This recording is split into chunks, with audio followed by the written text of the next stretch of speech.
Next on our agenda, calculating Tesla's automotive gross profit. What portion of automotive revenues become margin after the company takes production expenses into consideration? Given that we forecasted revenues for 6 different vehicle types, it would make sense to work with a separate gross profit percentage for each of them. We can't expect Model 3 and Tesla Roadster 2 to have the same gross profit margin. So far, our valuation has been quite detailed.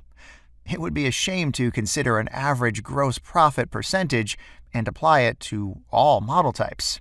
Instead, we could estimate a reasonable gross profit margin for each model, based on the margin of similar vehicles sold on the market. For each model type, I've considered the gross profit margin of 3 comparable companies.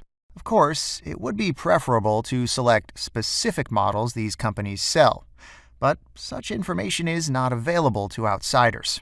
So, in Tesla Model 3's case, the 3 comparable companies are GM, Ford, and Fiat Chrysler.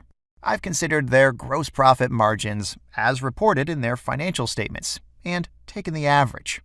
See?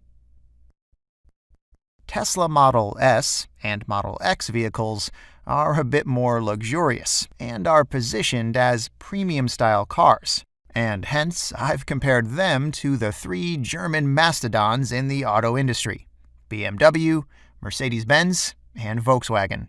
The average gross profit percentage is a little over 19%, compared to 12.4% for Model 3's group. Such attention to detail gives our model more depth and stability. I've followed the same approach for the rest of the models in this table, adjusting comparable firms and taking data from financial statements. In our next lesson, we'll apply these gross profit percentages to Tesla's revenues to obtain total automotive gross profit figures in absolute terms. This will do for now.